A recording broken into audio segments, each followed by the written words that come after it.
Welcome back to the channel.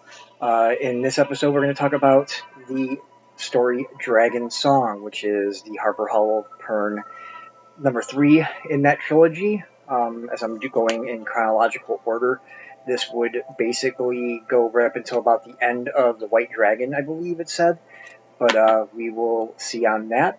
Before I get into the story, though, as always, please like, subscribe, uh, hit the notification button, leave a comment down below. Let me know what you think of the series, of the videos, if there's anything you want me to read, maybe review, and spread the word. It would help me out.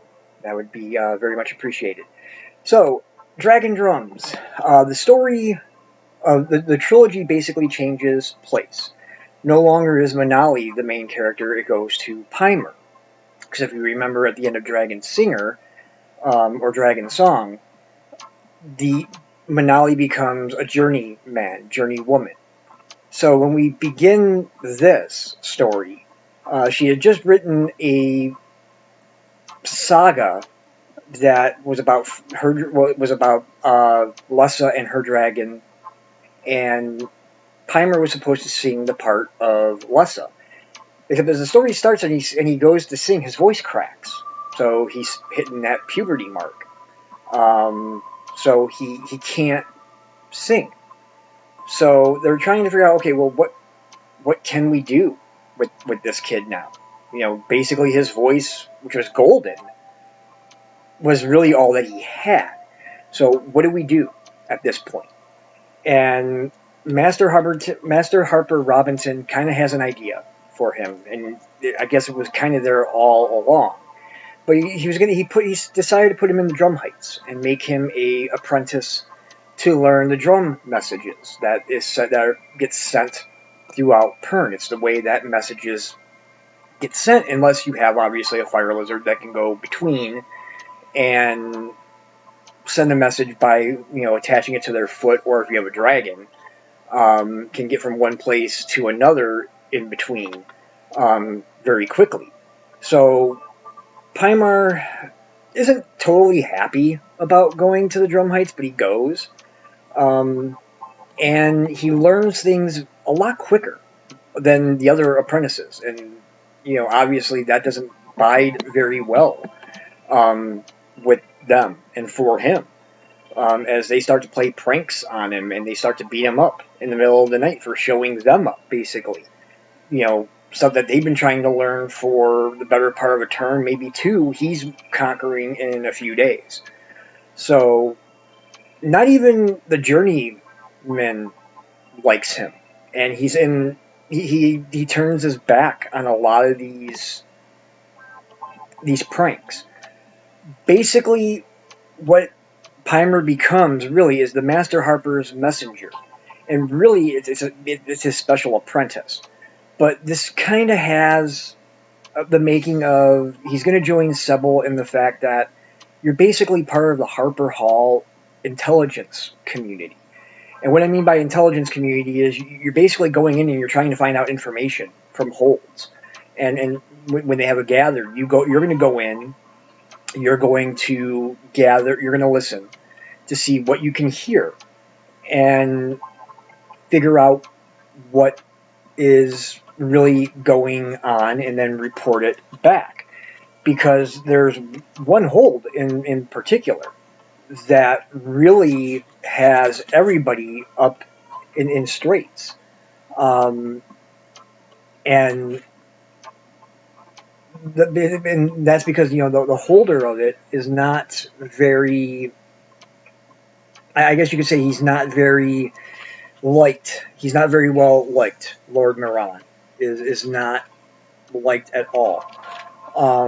And he's dealing with the old timers, basically, is what he's doing. And he has basically, he's made no bones about the fact that he doesn't like Bendon Weir. That he'll do whatever he can to not go with them, as much as he can. And it's basically to this hold that they go on a gather on the same day that Fort is having a gather. Go figure.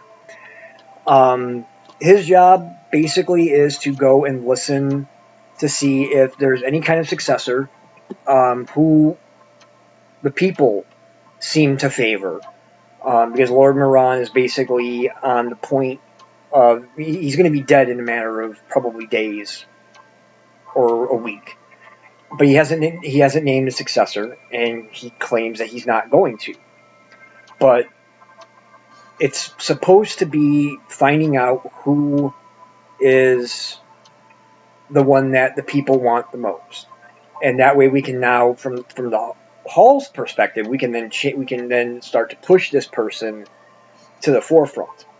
Somebody that can work with Bendon, somebody that will not work with the old timers down at Southern Weir. Now, at this time, there is a Southern Hold where a lot of where people that don't really want anything to do with Bendon, they go down there. So, what happens next in the story?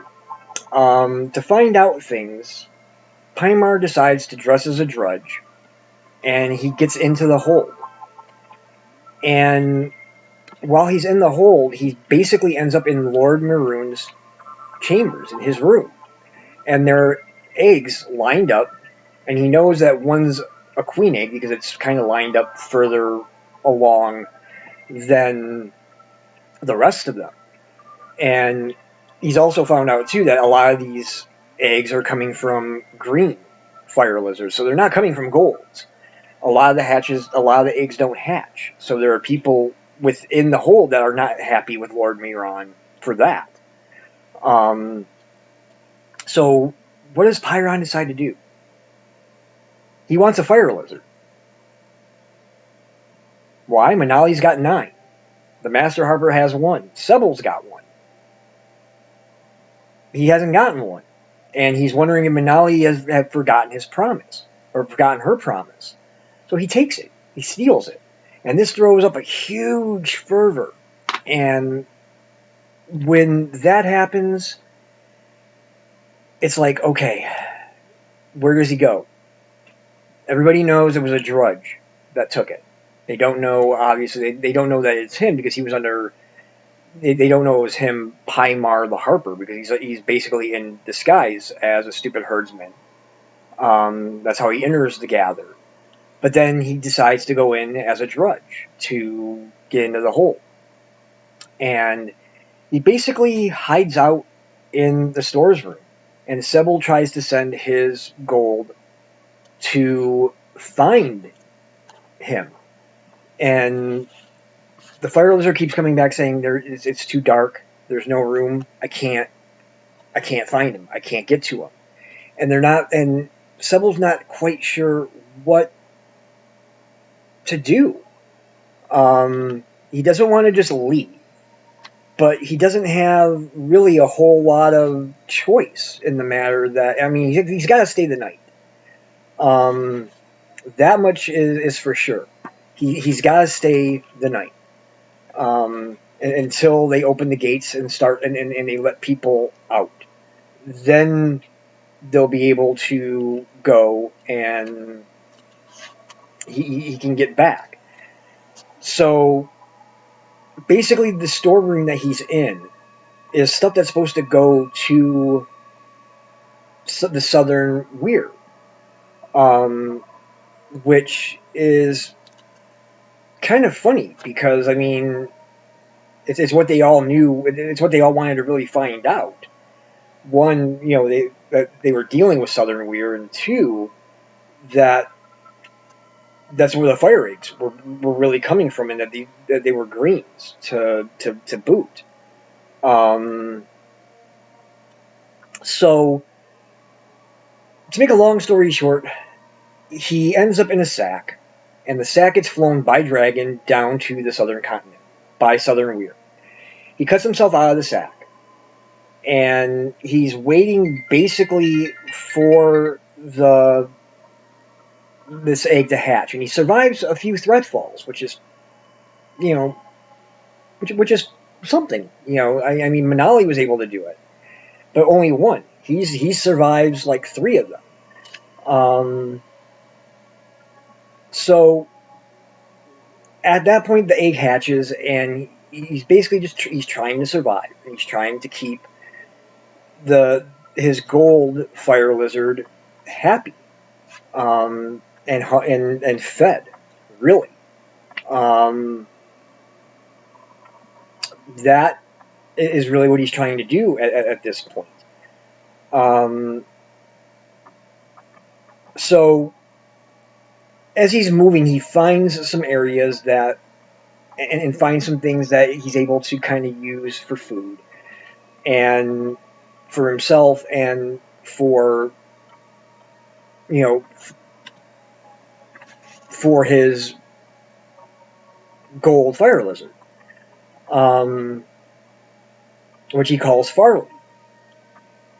And then he comes across a runner who is thread scored. Basically, he puts out of its misery, and he rolls it over because there's movement from behind or from underneath, and it's a baby runner who he then treats and fixes its leg. It's a thread scored, but he's learned enough in the hall to know that, hey, I can treat this, and he names it Stupid. Good name, I guess. Um, then the scene kind of shifts back to Manali and Sebel as they're sailing to the southern continent to find Pymer, and Sebel's queen flies, mating flight, and there's only the bronzes that Manali has. So obviously they partake of the thing that the fire lizards do, and it's kind of no surprise that Sebel has eyes for Manali, and Manali is kind of got eyes for Sebel, so it all works out there. Pymar meets a girl named Shara in the southern continent. Basically, once it's all done and he's found, um, he Lord Torek of Southern and Shara says basically he's a Southerner. He belongs down here. He survived. He survived 3 Threadfalls, and who knows what else. He's a natural-born Southerner.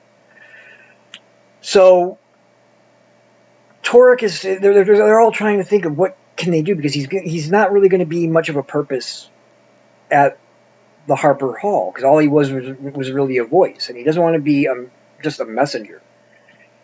And he can't go back to the Drum Heights because that would just be, he'd be back at their displeasures. So they send a message to Master Harper Robinson saying, could he stay on down here as a drum apprentice to teach the Harper that is here? Because there are now holds that are on the eastern side that they could probably use some drum messages for. Master Robinson sends the message back through Beauty, saying that he's now a drum journeyman Pymar, and that he is the drum journeyman of Southern Hold.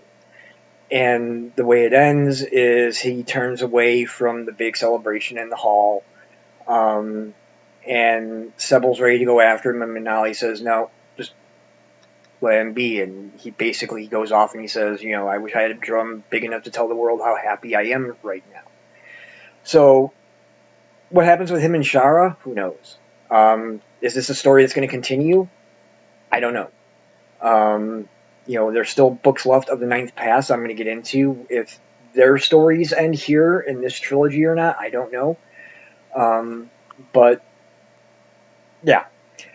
With this one, I'm going to give it a 4.5 just because it seemed like in the beginning Manali was completely different being a journeywoman. She, granted, she doesn't eat and spend as much time with Pymar as she did when she was an apprentice, but she just seems more aloof towards him. Considering he was her first friend, her best friend there. And it just seems like when she became Journeywoman, she seemed to have moved on from him, and that kind of rubbed me the wrong way a little bit. Even though she comes around a little bit because she takes the responsibility. She thinks it's her fault that Paimar took the fire lizard egg because she got him involved. She got him interested in them, and promised him one, and he had never gotten one. The way the ending kind of goes so fast, I think, I think the rest of the tale could have been maybe shortened, and the ending could have been a little bit longer to bring that overall happiness together. So it's really for those reasons, not so much for the story, but just for those minor things. I would say 4.5 for the story itself. For the trilogy, I would probably say about like a 4.6 because the first two got the 4.7s. This one's like a 4.5, so I would say a 4.6 for the trilogy. It's really good, and I mean I read it all as one omnibus, so it counts as one book for me for my challenges. But I've been reviewing them all separately. So yeah, 4.6 for this, 4.5 for the story, 4.6 for the trilogy. So as always, please like, subscribe, turn on notifications, leave a comment down below, spread the word. I would appreciate it. I appreciate your support. And as always, till next time, keep YouTube literate, and God bless.